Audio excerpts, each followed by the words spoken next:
So welcome on board, Emmanuel from Ghana. Thank you, Dr. Daniel Muya, for this opportunity. And I want to take the opportunity to thank you and your team for giving me this rare privilege to share my thoughts on this all-important subject.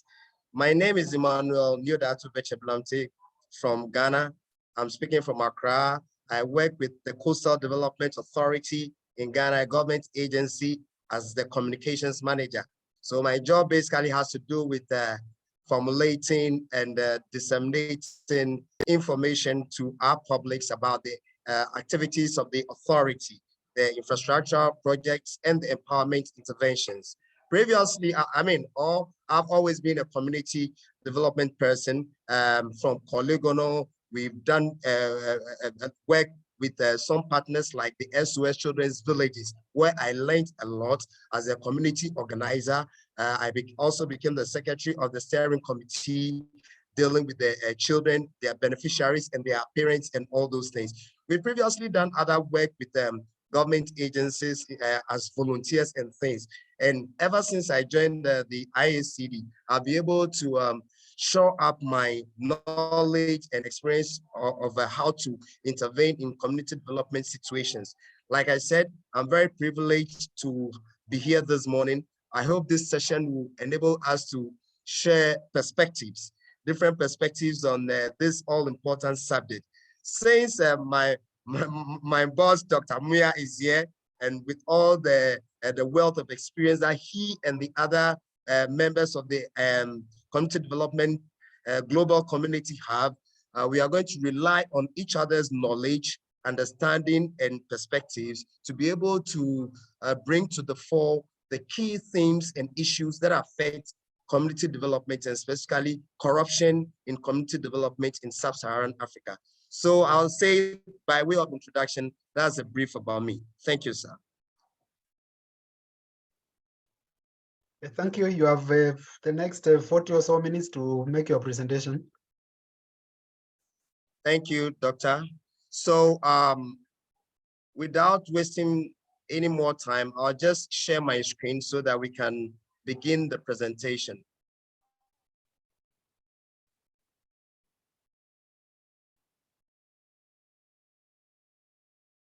Please, can we all see the presentation, the artwork? Yes, so, it's good. Thank you. Yes, so today we are discussing the impacts of corruption on community development. And at the outset, I'd like to say that corruption in community development in Sub-Saharan Africa is a survival issue. It is a survival issue because we residents in communities in Sub-Saharan Africa have to always be confronted with the temptation of giving or receiving a bribe in our day-to-day activities. Just to say this in brief, if you are sick today and you are in a typical Sub-Saharan African rural community, the likelihood is that you may have to pay something at the hospital in order for you to receive prompt health service delivery. If it is education you want to seek for your child, and you want perhaps the best schools, or you want to access some government support, you are likely to encounter the temptation of paying a bribe to someone to look your way, to include you in a list of beneficiaries or something. And of course, it's also a survival issue, because when even some of us that also work in community development, we believe that we receive some support, usually because we have received the support, and based on some of the issues that we will be looking at today, we are likely to also give some of those things to some people that we know, not because they qualify, but perhaps because they know us on a personal level, or they know the work we do, and they believe we are in a privileged decision-making situation. And so if something has come for the community, they feel they also deserve. So that is just by way that while the international community has been talking about corruption on a very high level, the discussion has never been reduced to the community level. And we can look at the prescriptions that have been given. I mean, it's always about what should be done at the global level, what should be done at the regional level, or what should be done at the national level. Today, the world has an opportunity for us to look at it from the minutest perspective, because the community is a more of the basic unit of the human population in this world than maybe the national or the regional or the global. So I'm happy that we are going to go through these, and please, like I said, I'll try my best to bring to the fore the examples and illustrations that will crystallize the issues that we'll raise. But since we are all coming from Sub-Saharan Africa, or at least we all have an idea of what pertains in at least one or two countries in Sub-Saharan Africa, I humbly urge that we all make this as interactive as we can in order for us to deal with the issues effectively. So I'll go to my next slide. So by way of the outline, we'll be looking at some of the perspectives, some of the historical, some of the cultural perspective of corruption in Sub-Saharan Africa. Then we will look at the impact of corruption itself in our community development work, especially in Sub-Saharan Africa. Then we'll evaluate some of the interventions or the efforts that are being made to stem the tide of corruption. As we go on, we'll try to see if we can all come to an agreement or some form of consensus on how to address this going forward, thinking together as Africans, thinking together as a regional bloc, thinking together as practitioners of community development. And I'm sure we'll be able to draw some conclusions that will be able to help us deal with this. So what is corruption? Transparency International tells or defines corruption as the abuse of entrusted power for private gain. And this definition is usually given or was given by Transparency International in the light of public sector corruption. Because even when we look at the corruption perception index that is usually released by Transparency International, it measures corruption in the public sector. But of course, there is corruption in the private sector as well. And as we are saying, corruption also affects the humanitarian sector, which is why we are also having this discussion. So how have others also described corruption? I want us to look at two, definitions from two former UN Secretaries General. Now, at the adoption by the General Assembly of the UN Coalition on Anti-Corruption, Secretary General Kofi Annan stated that corruption hurts the poor disproportionately by diverting funds intended for development, undermining the government's ability to provide basic services, feeding inequality and injustice, and discouraging foreign investment aid. Of course, every definition of corruption that we can give or that we can hear may pertain to the national. But I think the purpose of this discussion and what we all need to do is to always try to situate the definition at the very local level, at the community level. And so when we say it has the poor disproportionately, what does it mean? Yes, poverty is an issue in our local communities. But if I have to go to hospital and I also have to go and pay a bribe before I can receive health care, that leaves me with less disposable income for me and my family to feed on. And this is the bane. This is the unfortunate situation that most families in deprived Sub-Saharan communities face on a daily basis. So it has the poor disproportionately. Here is a poor person who has very little income for food in the house. One of a family member is not well, we have to go to the hospital and we have to pay a bribe. So this is something that Secretary General Kofi Annan was talking about. When it comes to funds for development, like I said, the community development community still comes in. How do we even fashion out our programs? What are the requirements that we put across for people to engage before we even disburse a development funding? What are the systems and mechanisms we have put in place to ensure that, for instance, if the police is perceived to be corrupt, community development workers in a particular community will be able to still carry out their work without the hindrance of paying bribes to police to, for instance, intervene in a case of defilement or rape of a beneficiary of a community project. So these issues are very real, and these issues are many. And so we believe that as we go on, we'll be able to look at every definition from all the perspectives that allow us to situate it within a community development context. Secretary General Ban Ki-moon, another former UN Secretary General, also stated that corruption undermines democracy and the rule of law. It leads to violations of human rights. It erodes public interest, public trust in government, and even leads to death of people. We know what happens when, for instance, corrupt officials allow medicines to be tampered with, or when they accept bribes that enable terrorist attacks to take place. All these things, all these definitions, most of the time are made, these arguments are made from a global perspective. Oh, what are the indices about terrorism? What are the indices about poor health? Then we come to the regional level. What is the African Union perhaps doing, or ECOWAS doing about these things? Then if we are fortunate and we get a government that is committed enough, we'll see some interventions. But we've seen that all these things have not worked, or the impact of these interventions have been minimal. Because we have not tried to define corruption from a community development perspective.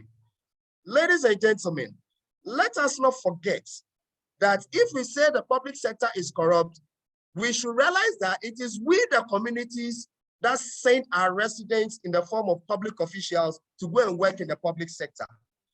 Every public sector official belongs to some community.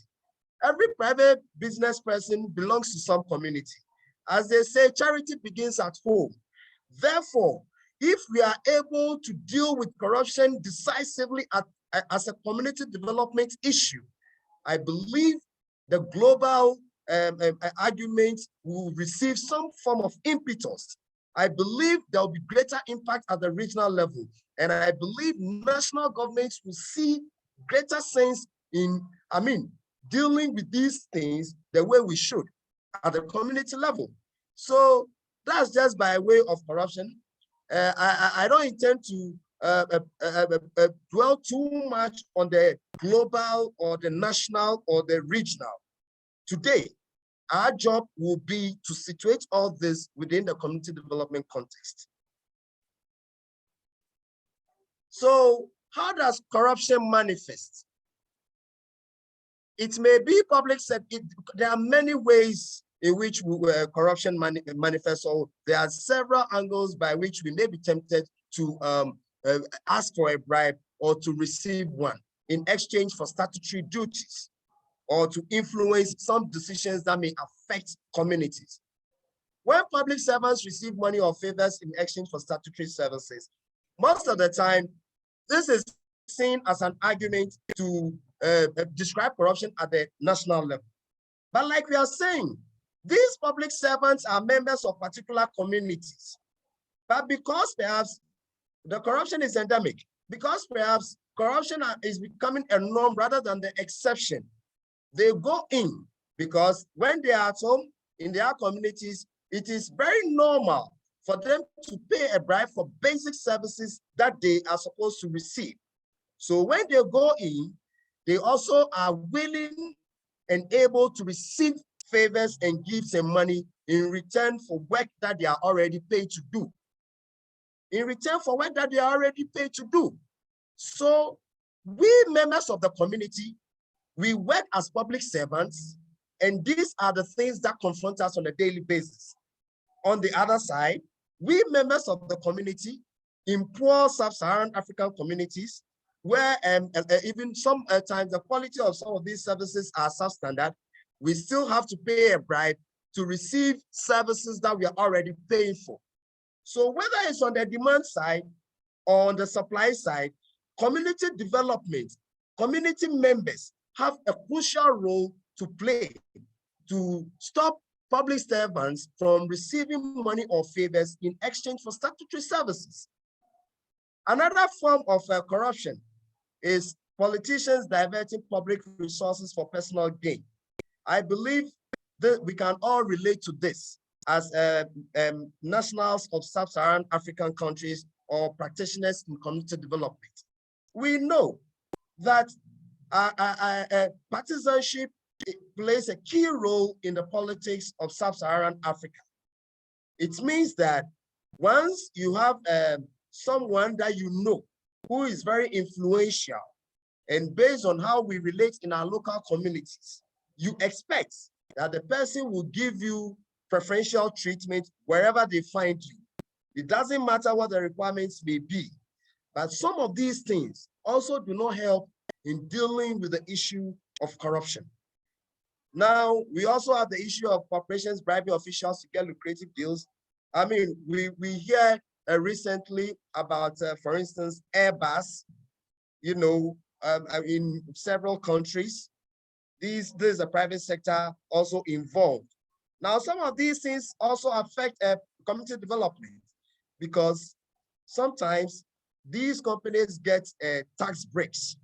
They are given incentives so that they will be able to engage in corporate social responsibility and those other things, other interventions that help communities. But if these people are corrupt, they'll receive the the tax incentives, but will not channel the CSR to the communities that need them. And sometimes too, because of bribery, leaders may not make the best decisions in the best interest of their people. And so that also affects community development, as we see in this presentation. Now, we social workers, we may also engage in patronage, because if you are working in a very rural community in maybe Nigeria or Cameroon, you are seen as an influential member of the community. People would like to relate with you in return for favorable decisions when it comes to them, in case they happen to be potential beneficiaries. We all know also that in many Sub-Saharan African countries, because of the rural architecture and how things are working, if, for instance, you are the teacher of the only school in the community and it's a farming community, it will not be surprising or strange for you to be given foodstuffs, free foodstuffs from the parents. They may not have any intention of bribing you or anything, but we are saying that for as long as these people keep bringing you foodstuffs, it may cost you to, consider them more when you have to, or you may be biased in making decisions that affect them, especially decisions that are supposed to be made on merit. And so all these things affect community development because it does not always give the best outcomes for the best inputs. So we need to look at it. Now, Sub-Saharan Africa is quite clear. Hello, Doc? Emmanuel, as you go to the next slide, there's a request that you put your presentation in a presentation mode so that the number, it can be a lot more visible. Okay. Great. Yes, thank you. Yes. So because we are talking from Sub-Saharan Africa, and we have identified ourselves and we know what pertains, it is important for us to also situate the definitions of corruption within the African cultural practice. The question itself is, are there certain cultural practices that we experience or that we practice or that we observe that may help to promote corruption or to encourage corruption, or that may help to discourage corruption or help in the fight against corruption? Please, like I said, we'll need perspectives from across the region. But let's look at these few pointers. Sub-Saharan, we are saying that the demographic dynamics of communities and their residents may contribute to corruption. Africa has, many cultures, and we have many religious practices as well.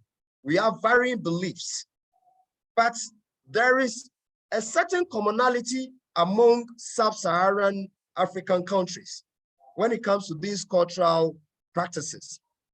We believe in gifting. We believe in giving. Like I stated earlier, we like to show our appreciation. We have a certain communal spirit, and we show that communal spirit by sharing. Even when we have reverence for a particular leader, or we even want to be recognized by an influential person, we usually do it through the giving of gifts. And it cuts across Sub-Saharan Africa. Now, what else do we do that helps to promote corruption? We do not assert human rights. Religion is a key factor in how Sub-Saharan African communities and even our countries approach public accountability, for instance, approach democracy, for instance, approach good governance. We rather like to give it to God. We rather like to hear flowery sermons than to say, no, we have elected our leaders. We think we must engage them.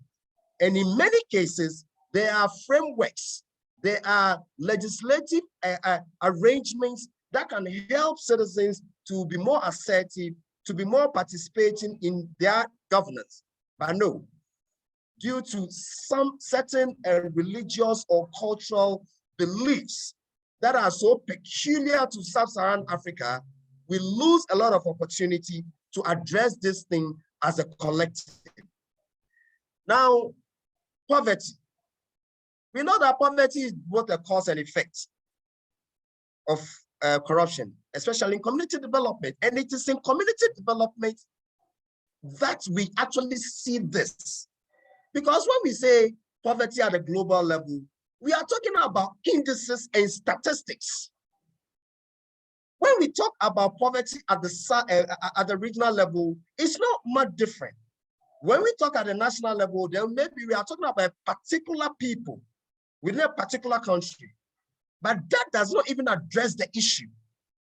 Poverty can only look at and address properly when we prioritize community development efforts aimed at alleviating poverty. Why do I say this? I say this because when we say poverty, we are talking about the economic situation or deprivation of people. And where do we find these people? It's not a global level. Everyone at a global level is coming from a community. Everyone at the regional level, same. Same applies to the national level. It is in the communities that we can find the addresses of the people who are poor or not poor. Therefore, when we start addressing corruption in community development as a cause or effect of poverty, I believe will make far more impact than we have even from the beginning of the MDGs. Ladies and gentlemen, let us not forget that the SDGs are supposed to climax in 2030. We have 7 years to go. Poverty, we want to eradicate in all forms, in all places.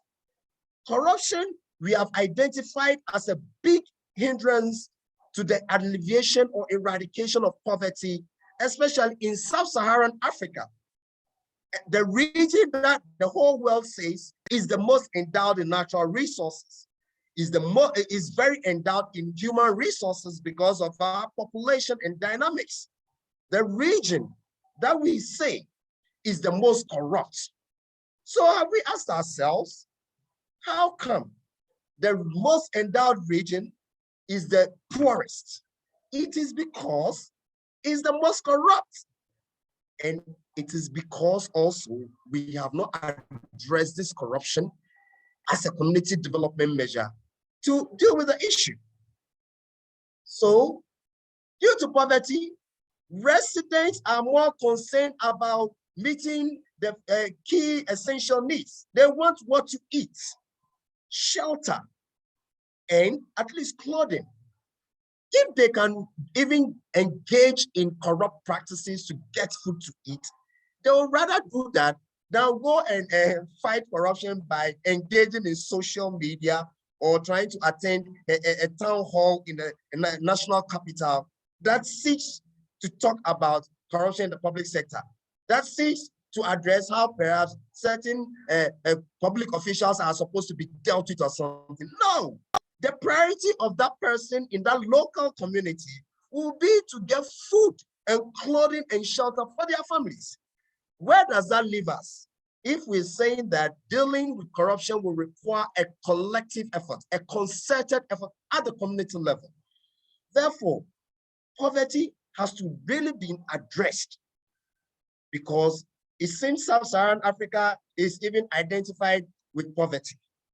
So we need to take things into our hands as community development practitioners, and I believe we can make the difference that is required. The extended family system in Sub-Saharan Africa prevails till today, so that 4th generation, 5th generation cousins who know you from the village, when you become an influential government official, can come to your office and you are supposed to treat them the way the whole family, the whole village expects you to treat them. You must give them preferential treatment. It doesn't matter, because you, the public official, are considered an asset to the whole system, to the whole community. Therefore, you need to treat your kinsmen in a certain way that will substantiate the adage that blood is thicker than water. Some of these things, they are inimical to our collective fight against corruption. Because if a public officer has to make a decision about who should get a scholarship, and one of the people who can get it, irrespective of the person's qualification, is someone he knows from his village, and let's also assume that this person from his village has approached him, he will give it to that person. And this is a phenomenon that we all encounter in the whole of Sub-Saharan Africa. How do we navigate this turbulent water in local community development efforts? We should be able to come up with something. Then, as stated earlier, we have a tradition of gifting, of expressing gratitude or approval of people, and we do it through gifts.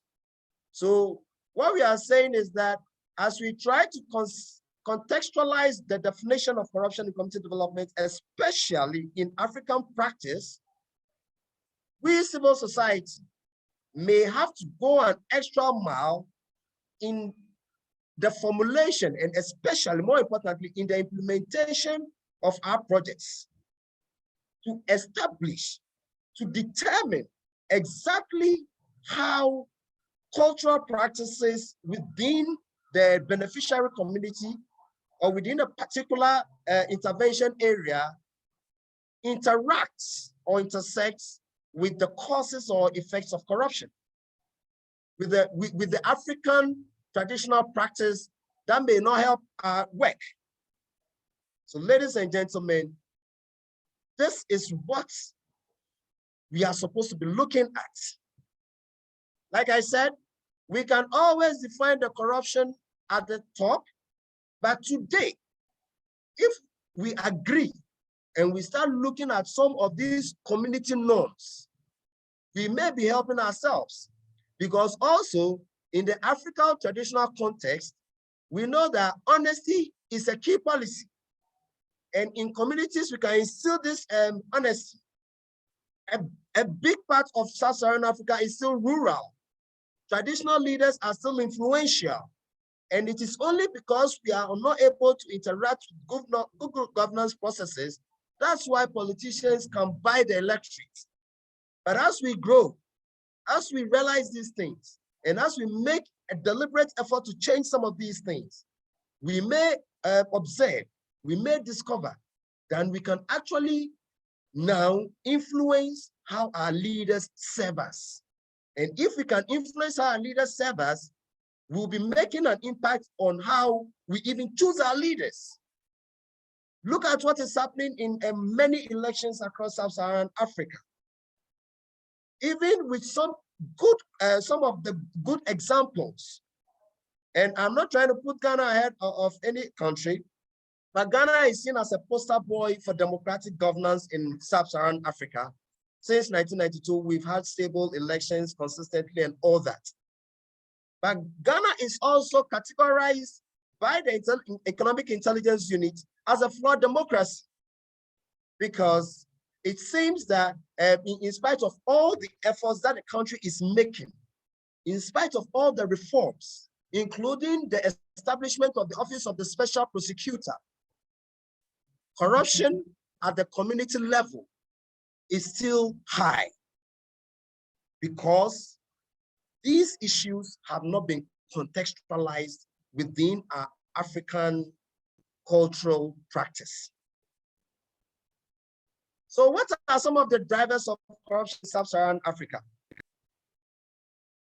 We should realize that community development can be used effectively to fight corruption in Sub-Saharan Africa. But first, we must identify what drives this kind of corruption. So we know, I mean, it is open for everyone that we are the most corrupt region in the world. Yes, by Transparency International statistics, I mean, as evidenced in their corruption perception index, all the way up to 2021, Sub-Saharan Africa's public sector is considered the most corrupt in the world. Scandals flying from, I mean, all angles and at varying scales. This is the most corrupt region in the world. What does that mean for us in community development? It means that we need to reposition ourselves to act as a catalyst in this new fight against corruption on this new level of community development. Because the traditional interventions have not worked.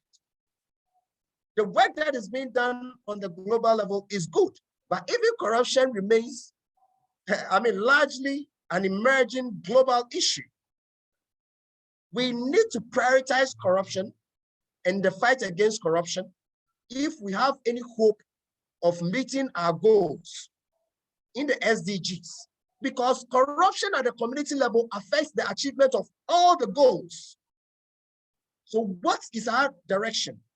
Where do we go from here? Funding agencies must take this into consideration and recognize that the community development fraternity must be repackaged to change the identity and characterization of Sub-Saharan Africa in terms of its corruption credentials. So we need to realize that the drivers of corruption are within our community. And as community development practitioners, we have a key role to perform to address this. So the pervasiveness of corruption in Sub-Saharan Africa and the underlying changements of certain cultural practices tend to normalize the canker and to enamor the perpetrators who engage in corrupt acts.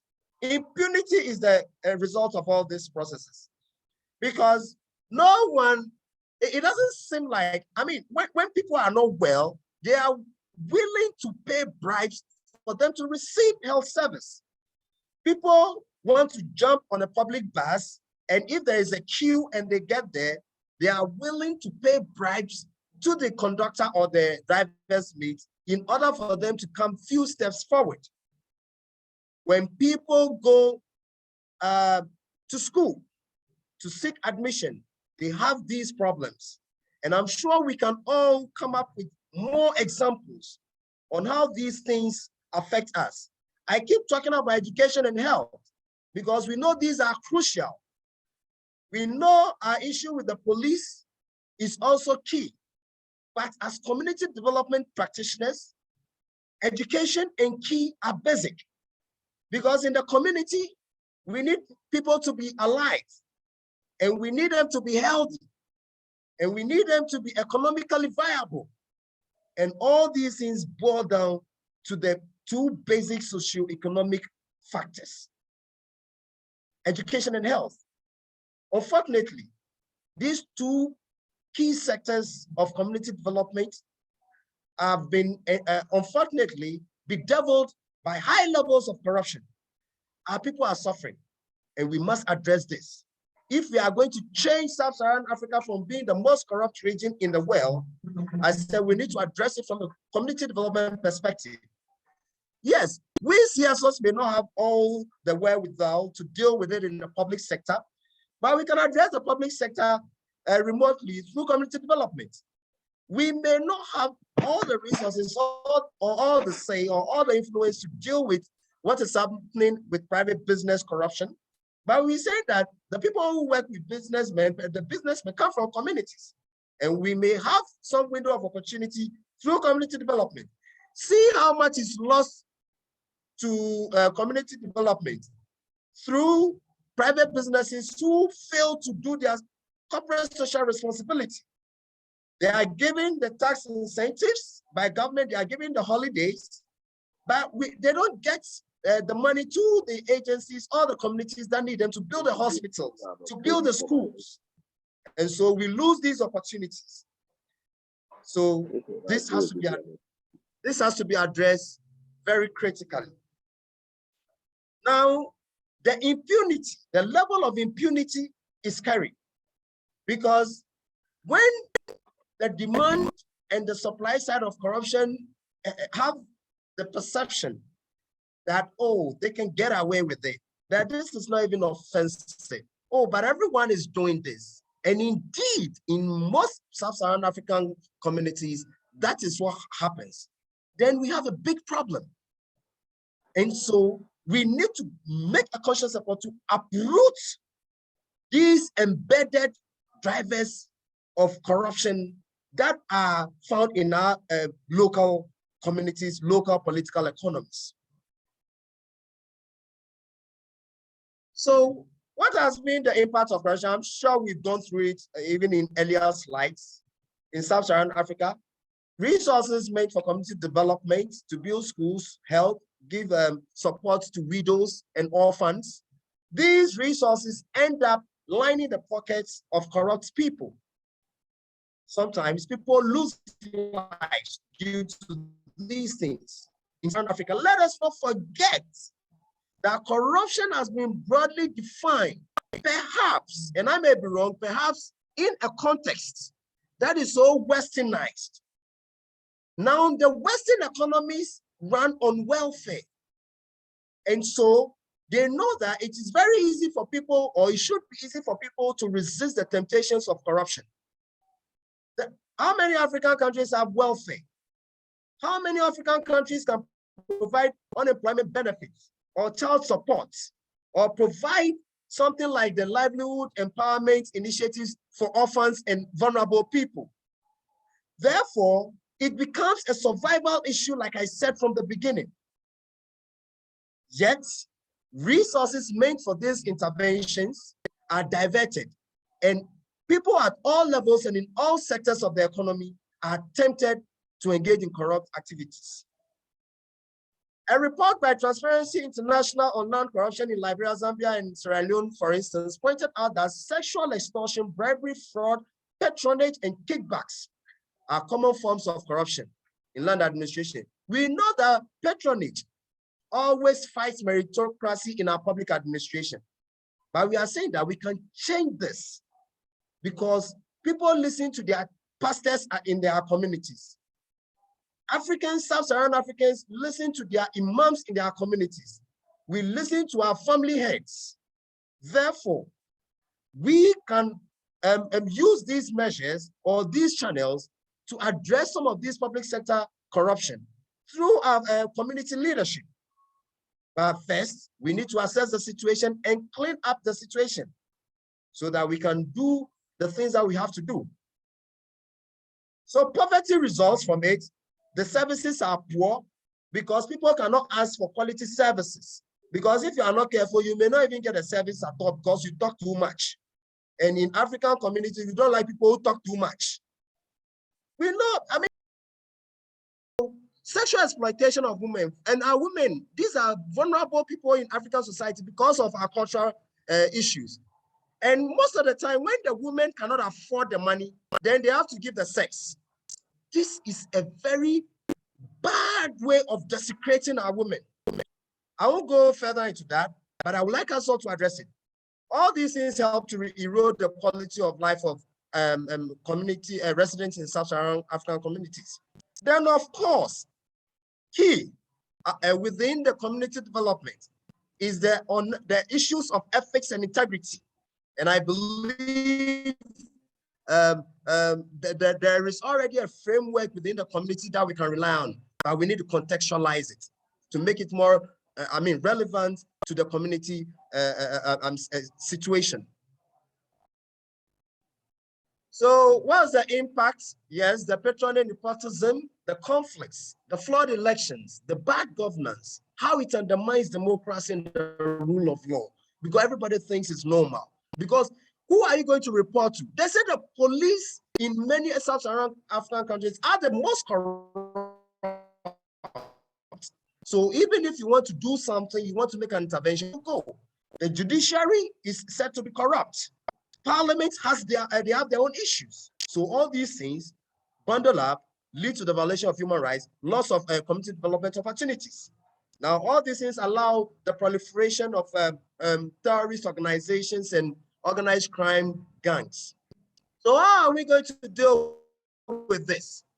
How do we deal with corruption in community development, especially in Sub-Saharan Africa, so that more resources will be available to deal with the actual of political will? How do we deal with it? I think that we have to rely on our to make the process more participatory. Each country or community or a community development agency must be able to take another look at the structures that run their local government institutions where they work and see if we can do some intervention. We certainly can. How are we going to deal with corrupt institutions? I believe, I mean, I don't know what to say. It's very difficult. Where do we go? Law enforcement is corrupt. The judiciary is corrupt. Now, we also know that even though on the regional level, there's a lot of, the establishment of anti-graft institutions is coming on and the Africans are doing well. Most of them may be under-resourced, weak, or just poodles of political forces. So we can talk about the EFCC. How has it evolved? We can talk about Kenya. Professor Lumumba referred to when he was head of Kenya's anti-graft institution. What is pertaining in your country, ladies and gentlemen? So, how has civic education, even for to go the extra mile? I think these are some of the things that we should be thinking about in dealing with the issue. Civic education, what we call advocacy, efforts. But we are also saying to the donor community that this issue of eradicating or fighting corruption in community development must be prioritized. If we really want to achieve the SDGs, especially to Sub-Saharan Africa. We said the MDGs help to reduce poverty globally, but we also hear from the statistics that was based mainly due to what happened in China and India. Sub-Saharan African countries remain still very poor. So we need to use the 7 years to deal with this. So we are appealing to the donor community. Right to information. We know many Sub-Saharan African countries are trying to formulate and implement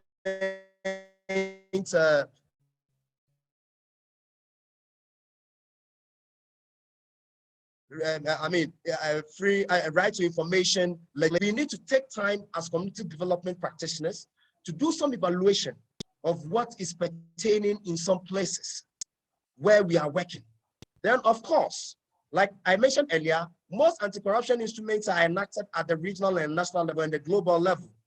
How do we let these interventions trickle down? And I've mentioned civic education already. Then community-based social audits. How do we be a check on ourselves through our own systems as community development practitioners? What framework are we using? What are the systems and mechanisms that we have put in place to check ourselves and to insulate ourselves against corruption and its temptation? This is something I think we need to also look at. We need to look at how we've done that so far and how we need to keep do it going forward. So we also have to do our peer review. It's not much different from the social audits. I believe the experts, Dr. Muya and the global leadership will be able to fashion out something relevant, something receptive and responsive to the local community person, or individual in mind. No, when we say poverty, we are talking about individuals. So what's the way forward? Like we said, a lot has been done in the past. It doesn't seem to work. And so let's just say that, yes, we apply a solution, but perhaps not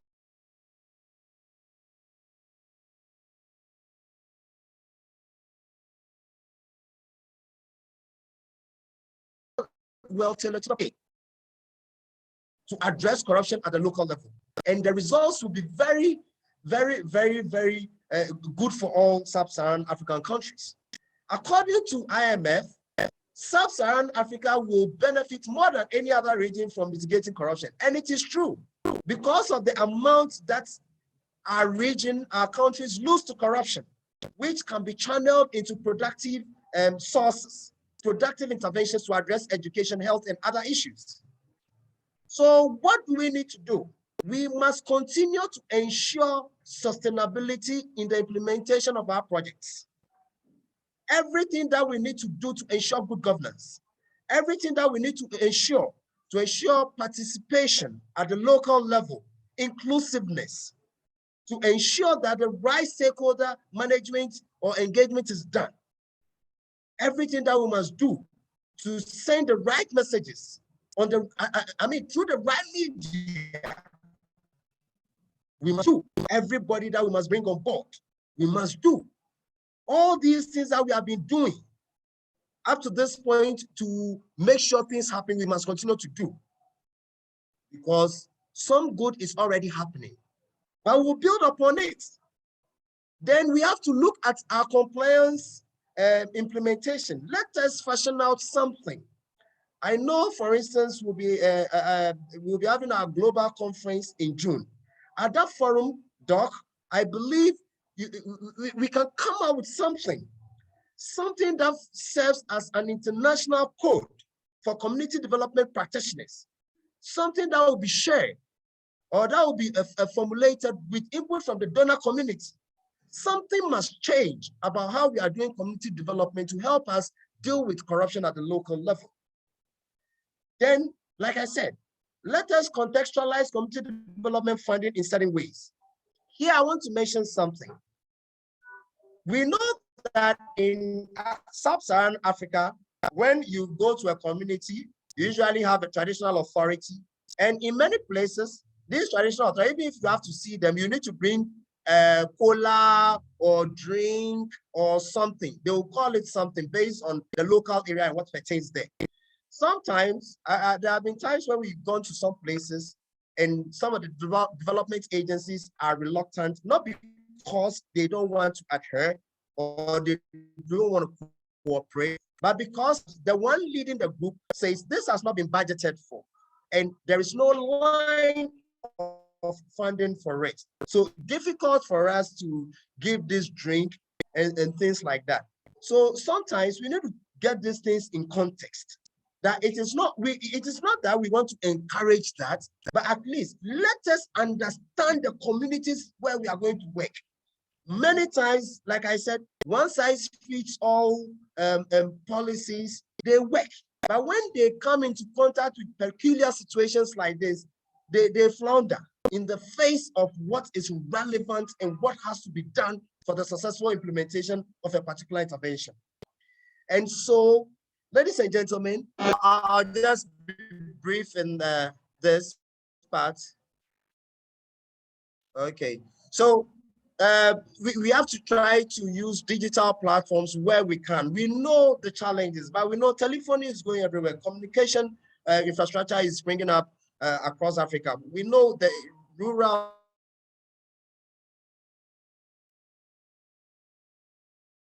Maybe just to pick up on some of the comments, Daniel.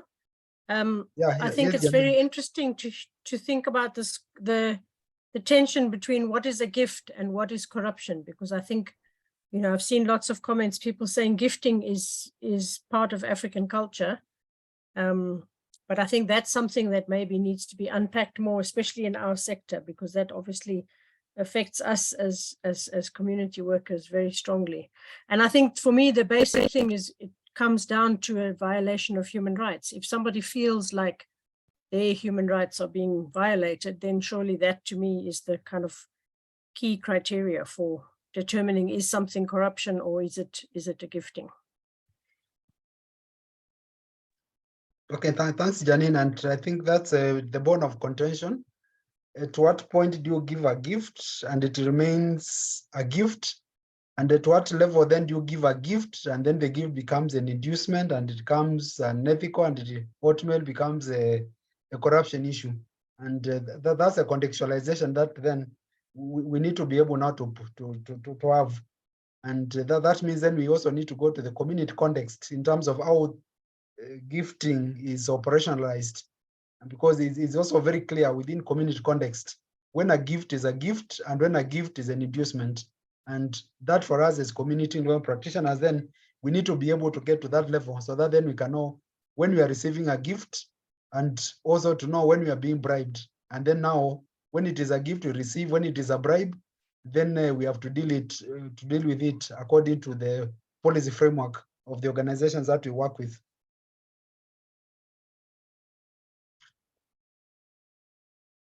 Another comment?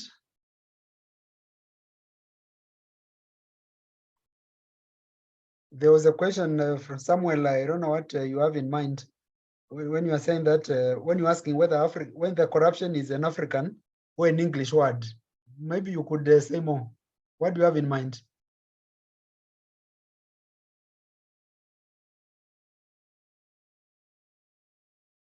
Samuel, are you still here?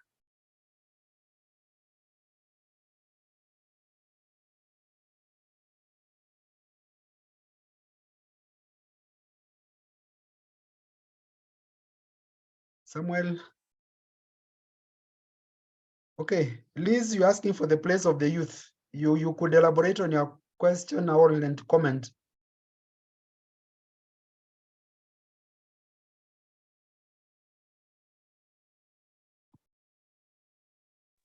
Doc, I think I'll quickly finish my presentation so that, yes, these interruptions do not get in the way of the rest of the message. Can I suggest, in the interest of time, you just quickly flash in a minute, whatever is left without a lot of elaboration? Yes. Okay, so we shouldn't involve politicians too much in decision making at the local level for community development, because already they are influencing and manipulating a lot of people, and we know what the results are. We should rather rely on stakeholder management and engagement to these things. Then we should be able to also empower our citizens to challenge the status quo and influence these decisions and measures. Okay,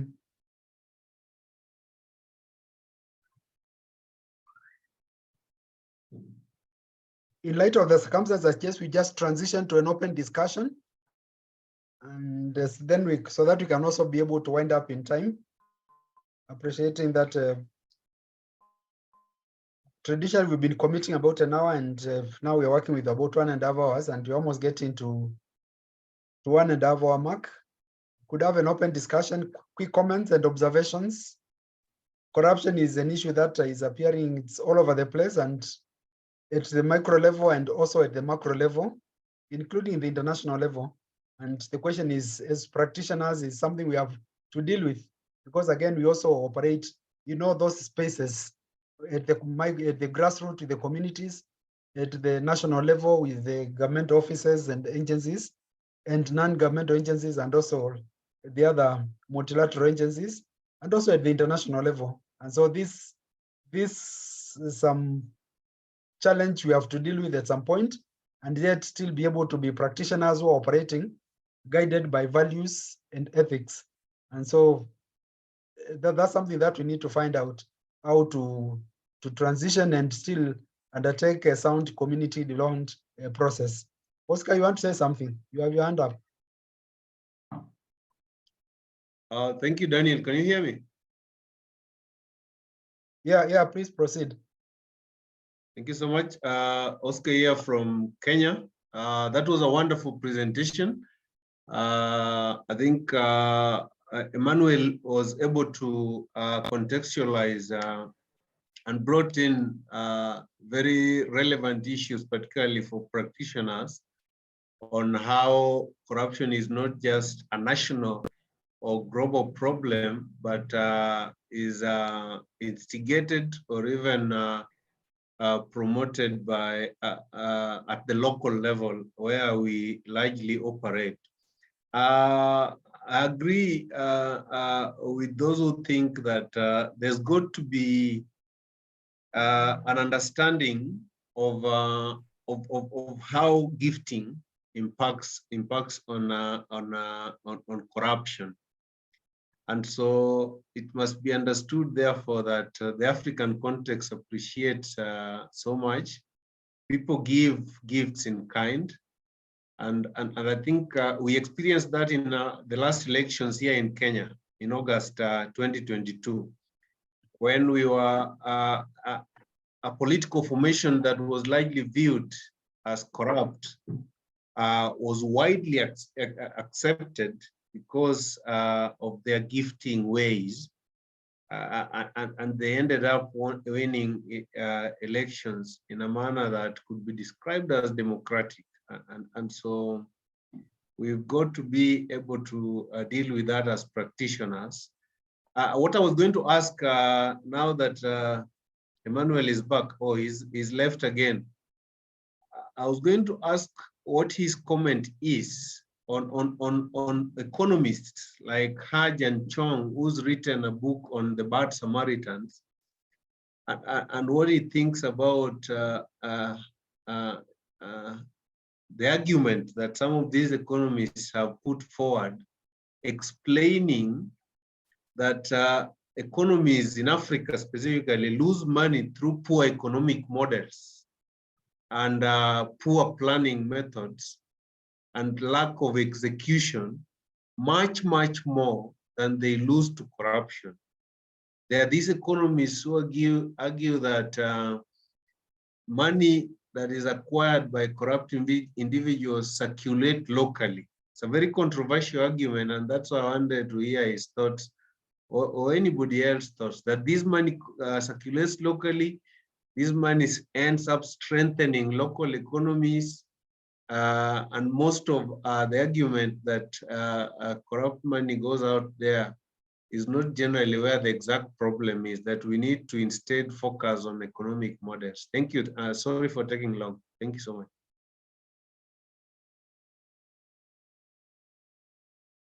You're on mute, Daniel. Sorry, thank you, Oscar. And I think that's a question that for all of us, because it's very easy to raid the treasury and do all the corruption beings and take the money to the villages and to the communities that need to be supported. The question is that the way we want to do development? And And that's what I mean, the dilemma, so to speak, because again, we have to operate in ways that are we have to operate in ways that are ethical, in ways that are guided by values, so that then monies, when it is channeled in ways that again represent best practices and are guided by what is of critical ethical and moral values of the communities, and both the local and the global community. Okay, any other comment, an observation? Emmanuel, I don't know whether your network is now stable. There are some comments and questions on the chat. You might want to quickly respond to them. So at the bottom of the chat, there is a discussion that has been going about the place of the youth, started by Liz.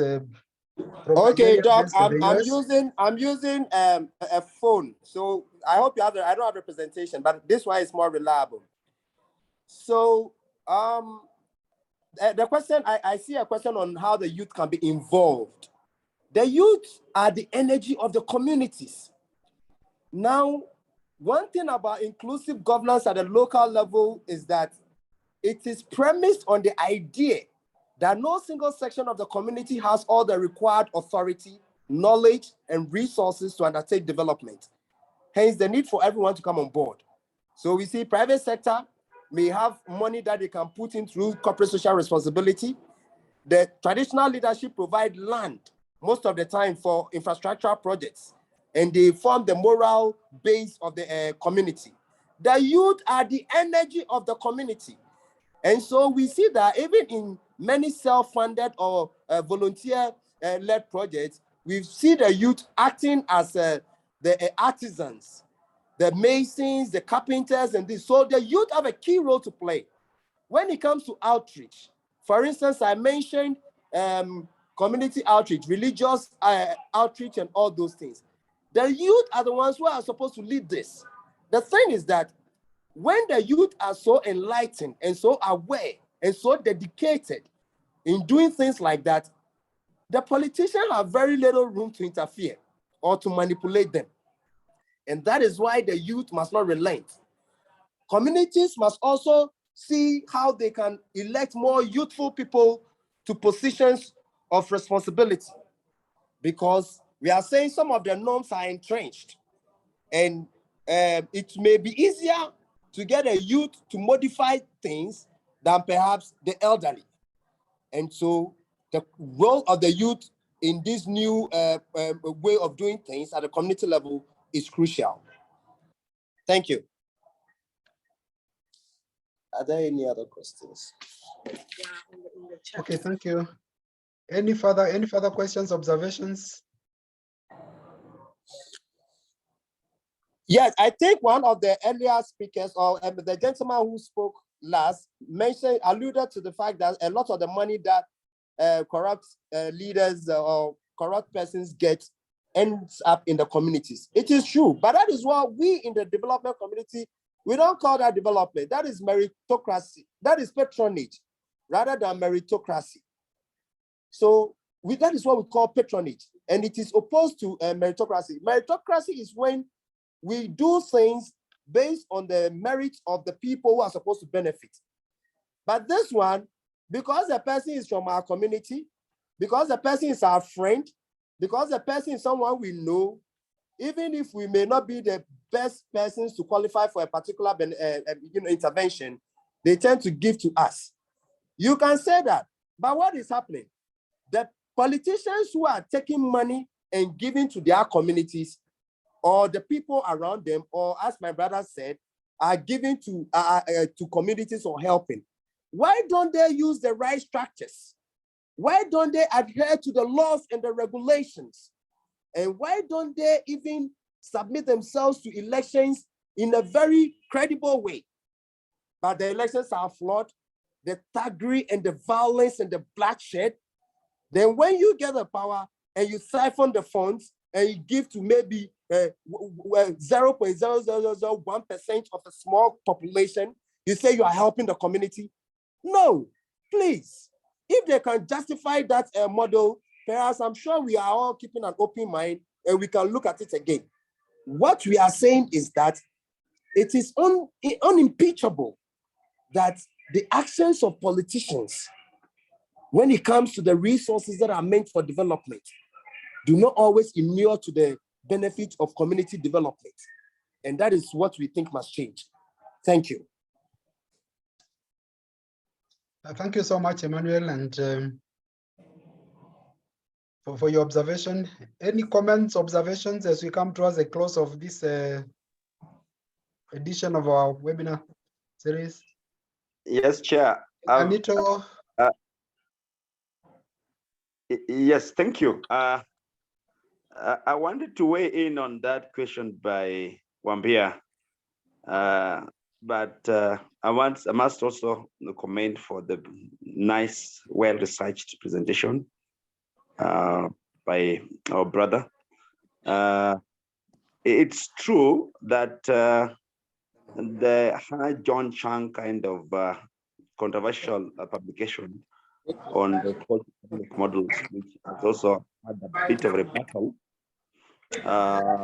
in that is looking at it from is economic lenses is more of the end to justify the means. Yes, I was saying that we all live in societies, and each society or each community is guided and anchored by principles, norms, values, beliefs, ethos, and the like. And I don't believe that there's a single society or community which would advocate for social vices. And so in as much as yes, there could be some spin-off effects of diverted funds getting into individual pockets, and as a result, they become philanthropists and bring a bit of money circulation in societies or communities. But the basic standard is that we should always ensure that more of ring-fenced funds should be used towards intended objectives, and that will require more of awareness. And as practitioners, we would push for that. There is no society which has got no corruption, but we can mitigate it. Otherwise, when the means justifies the end or the end justifies the means, then we miss the point. Otherwise, thank you for the presentation. I want just to put that there has been another publication to counter the Chang kind of controversial model. Thank you. Okay, thank you, Kenyanito. And yeah, any observations? Any other observations, comments? We're into the last 5 minutes of the presentation. So, Doug, if I may come in for my last slide, all we are saying is that we agree widespread corruption in Sub-Saharan Africa has impacted negatively on community development. And we've realized that traditional institutions and mechanisms have not worked. They have not yielded the desired results. And so from this point forward, we want to say that community development should be the focus of the global community, because it is in community development that we have some hope to stem the tide of corruption in Sub-Saharan Africa, especially within the context of the achievability of the Sustainable Development Goals. Thank you. Okay, thank you, Emmanuel.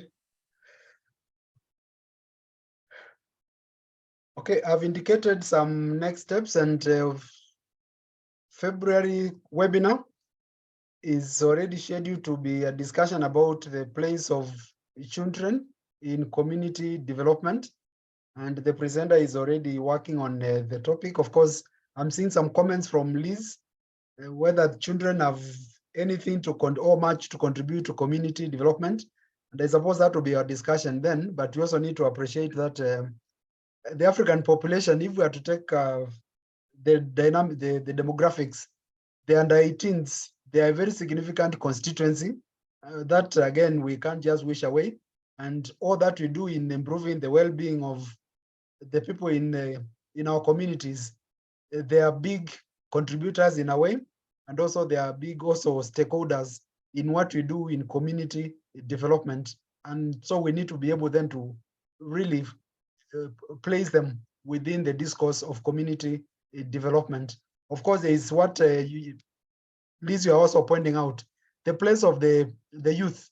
And the youth, again, we are talking about the 18 to 35, which is also another constituency that, again, we can form a discussion around. And I'm inviting anybody who wants to make a presentation on that particular demographic and space. And then again, we can schedule a discussion in that, focusing specifically on that targeted group.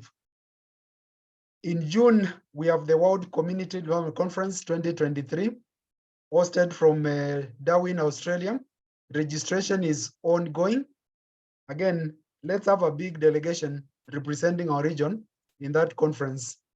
And lastly, in terms of our announcements, in the open forum we had in December, one of the issues that came up is the whole idea of professionalizing community development. And we have a subcommittee working on that particular theme, and we'll be sharing more details going forward.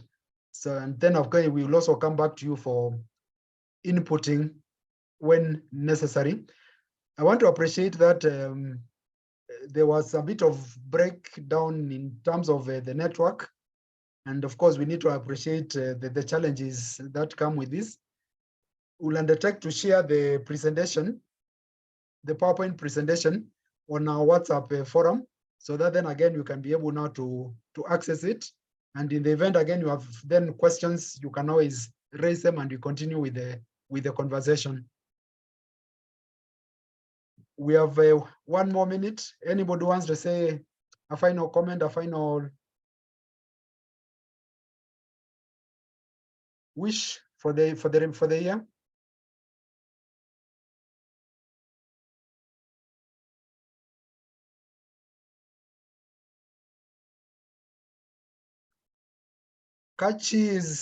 Onyekachi is also, and raising that is also another webinar that is coming up, 25th to 26th in January. So again, you can get in touch and to be shared. Onyekachi, you can share it on the IACD Nigeria and also share it with us on IACD Sub-Saharan African Forum. We'd really appreciate. So coming to the half-hour mark, I want to bring this discussion to the end.